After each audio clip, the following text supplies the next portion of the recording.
Good morning. I want to start with an appeal for tolerance. We all know that Brexit is a controversial subject. It excites strong passions. But as a party and as a country, we also need to keep a sense of proportion. Everybody had a vote. Most people have an opinion. But only a small minority think it's worth fighting over, except when they're on Twitter. It's important to remember that the person sitting next to you, on the bus into town, at your desk at work, round the breakfast table, and yes, here in this hall today, may have voted the other way to you in the referendum. That's the genius of our democracy. We express our differences at the ballot box, but afterwards we come together and respect the result. When it comes to wanting what's best for Britain, we're all on the same side. As someone who campaigned to leave, not only do I respect the opinions of those who wanted us to stay in the EU, I'd go further.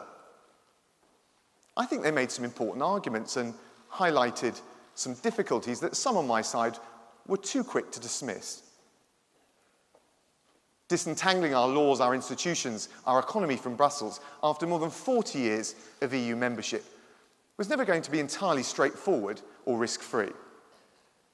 To rise to the challenge, we'll need some unity of purpose, and I believe we're at our best when we work together to forge something bigger than the sum of our parts, as a government, as a party, and as a country. For my part, I'm lucky to have a brilliant ministerial team with Martin Callanan, Robin Walker, Suella Braverman, and Chris Eaton-Harris working tirelessly to deliver the very best Brexit we can.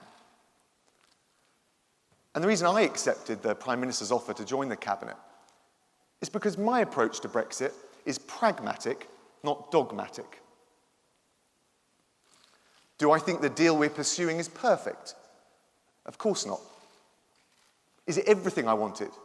No, it isn't. This is a negotiation. There have been compromises. We're not decoupling or as quickly or as completely as some would like. And we've been prepared to accept certain EU requirements in order to secure our own interests. I've been back and forth to Brussels negotiating the details of our withdrawal agreement and the framework for our future relationship. The vast majority of the withdrawal agreement has been settled, although we've still got some tricky issues outstanding, and we're making good progress on the future relationship. We've been reasonable. Some say too reasonable. But our proposals would deliver a historic agreement that provides a roadmap out of the EU and a final deal that will be good for the whole country. A deal that delivers on the referendum, because that's our democratic duty. A deal that manages the risks of Brexit, because that's our responsibility.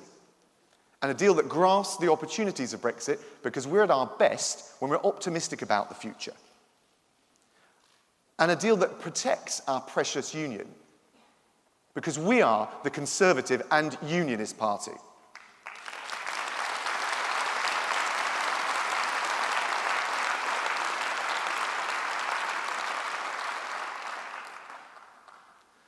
To those of my fellow Eurosceptic colleagues who think it's not good enough, I'd just say this. If I'd have told you 3 years ago that we were going to end free movement, stop the vast annual budget contributions, leave the single market, get out of the customs union, pursue an independent trade policy, make Parliament supreme, protect the union, exit the common fisheries policy, and ditch the common agricultural policy, you'd have bitten my arm off. If the EU match our ambition and our pragmatism, that's what our proposals will deliver. I said if the EU matches our ambition and our pragmatism. Unfortunately, that wasn't on display at Salzburg. Our Prime Minister has been constructive and respectful. In return, we heard jibes from senior leaders. And we saw a starkly one-sided approach to negotiation, where the EU's theological approach allows no room for serious compromise. And yet we're expected to cast aside the territorial integrity of our own country. If the EU want a deal, they need to get serious, and they need to do it now.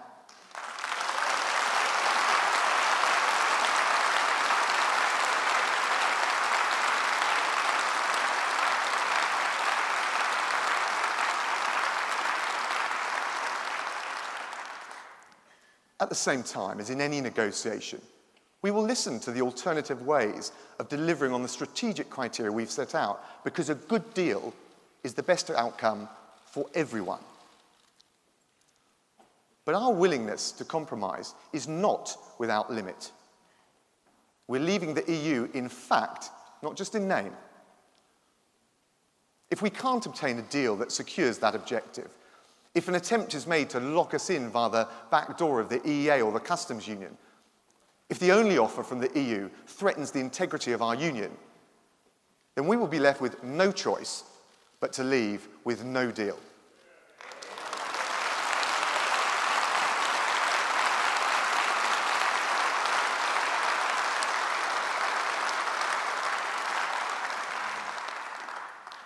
That's why the whole of the machinery of government is busy preparing for a no-deal scenario. Not because we want it, not because we think it's likely, but because it might happen. Some people say that no deal is unthinkable. Wrong. What is unthinkable is that this government or any other British government could be bullied by the threat of some kind of economic embargo into signing a one-sided deal against our country's interests.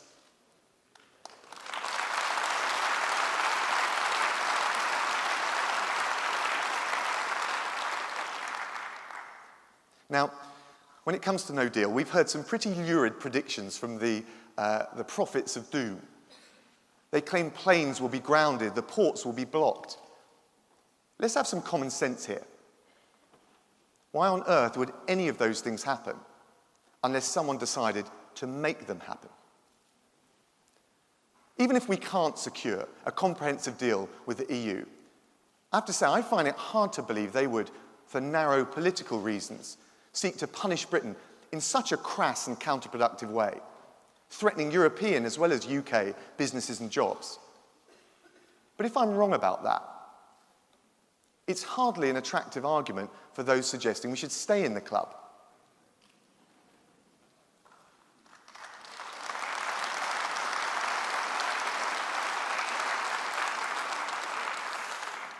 The reality?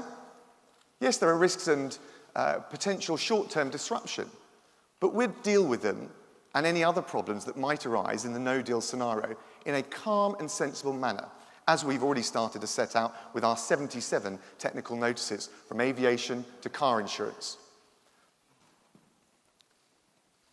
But beyond all the complexities of Brexit, one thing must be sacrosanct: democracy itself.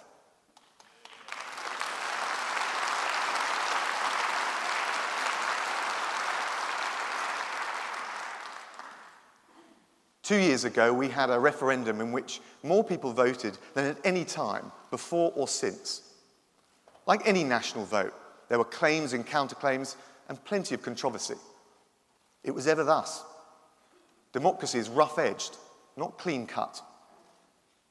But one thing was crystal clear, and we all know it in our hearts.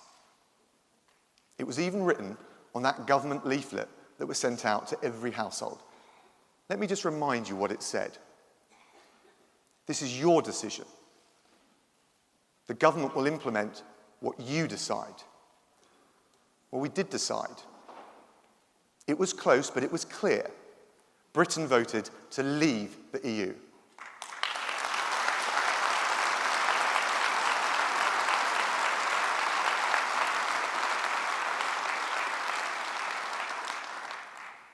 Respecting the result, that's the essence of our democracy. And I have to say, I'm heartened by the fact that the majority of those who voted to remain have accepted the referendum verdict. For them, the integrity of our democracy is far more important than winning or losing on any one individual issue. But I'll tell you what's not democracy. the efforts of a small but influential group of senior politicians and establishment figures to overturn the result of the referendum.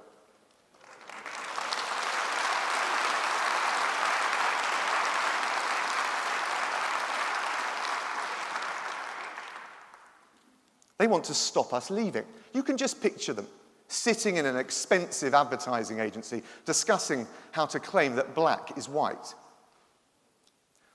Our research shows that the public doesn't like the idea of a second referendum. That's all right. We'll rebrand it a people's vote. They might buy that.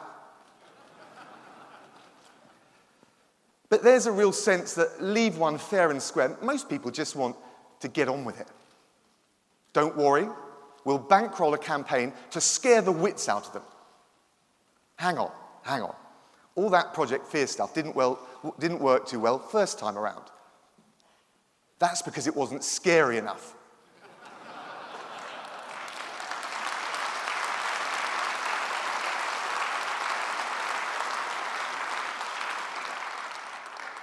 This time, we'll claim that no deal will mean patients won't get their medicines, mobile phone roaming charges will go through the roof, debris will fall from the sky. Honestly, it would be pathetic if it wasn't so dangerous. And under Jeremy Corbyn, the Labour Party has now opened the door to reversing Brexit. A clear breach of their manifesto promise, a deliberate tactic to weaken the negotiating position of the UK for their own narrow political gain.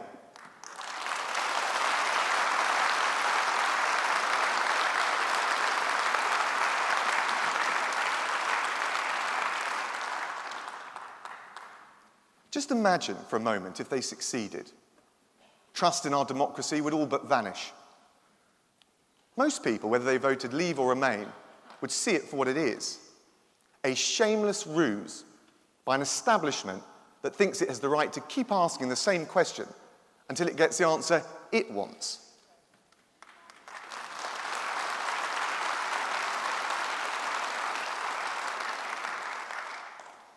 And who would benefit?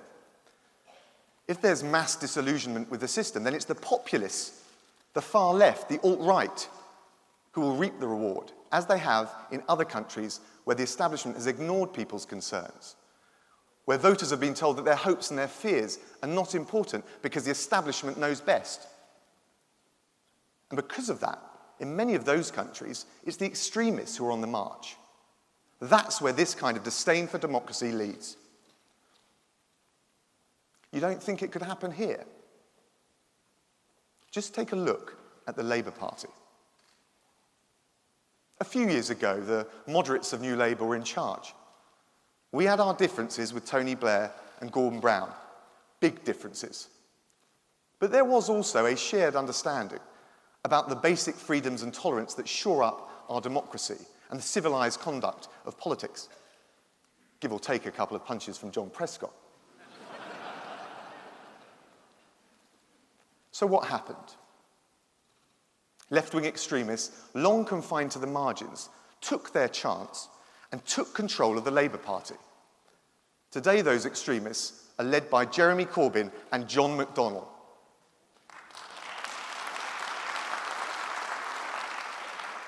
They've captured the Labour Party lock, stock and barrel. And under the nose of Labour's leaders, they're using all the tools in the extremist armoury. Intimidation, fanaticism, scapegoating, especially against Jews.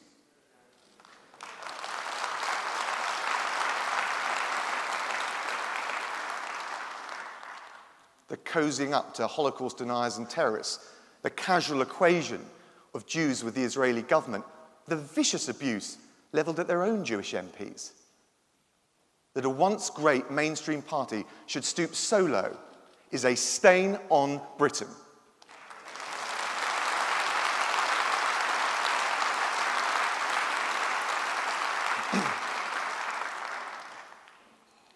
I say to Labour, you'd be surprised how many British people take this personally.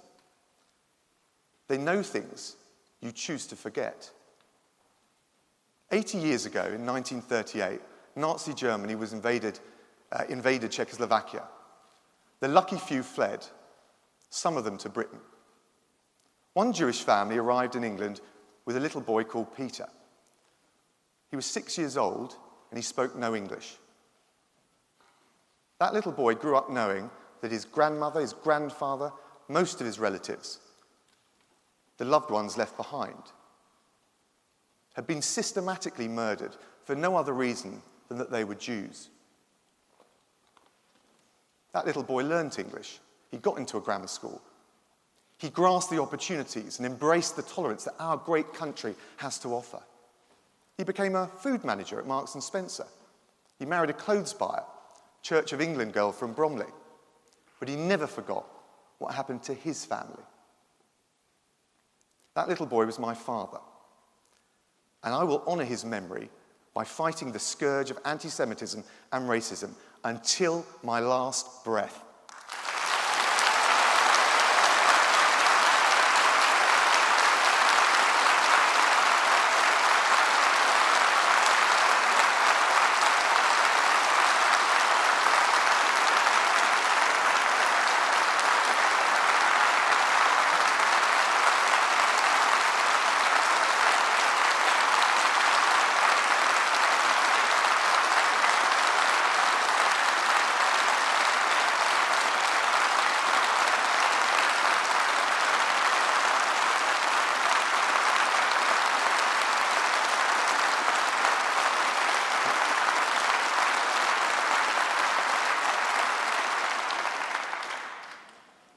Because none of us can rest until Corbyn, McDonnell and their extremist gang have been driven back to the margins, where they belong.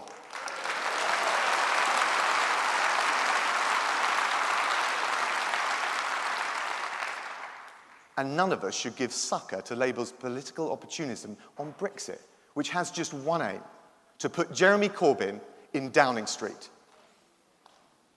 That's why we must come together over Brexit and recognise that what divides us is nothing compared to our struggle with the Labour Party.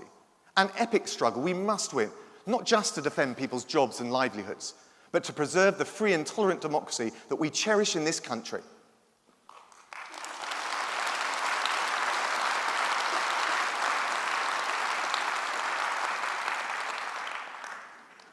Conference, it's time for us to stand together to make a success of Brexit, so that the United Kingdom goes from strength to strength. I know we can do it. I know we will do it, because I believe in the British people.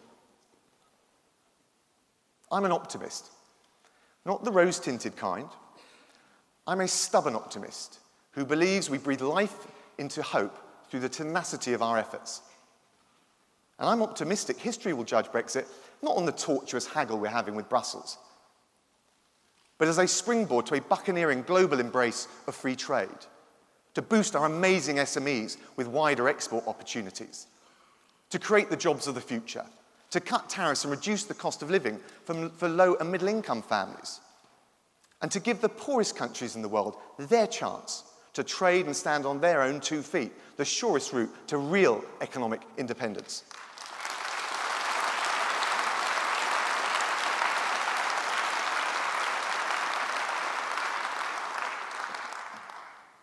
I'm optimistic because I see that Britain is a country bursting with talent. Scientific talent, creative talent, entrepreneurial talent. We have a dynamic culture that takes the best of what we've got and mixes it with bold innovations in every field of endeavour. Our strength is that we keep producing and attracting amazing people who want to contribute to something bigger than themselves, to something bigger than the sum of its parts. That's why we're delivering Brexit. Yes, to control immigration and regain public trust in the system, but also to expand our global horizons so we attract the best and the brightest from around the world, to invent the next life-saving drug, to pioneer the next breathtaking technology, to help us write the next chapter in our history. Above all, I'm optimistic we will deliver Brexit faithful to the referendum, a springboard to democratic revival, to take back control over our own destiny, so that politicians like me never forget the humility that makes us accountable to all of you.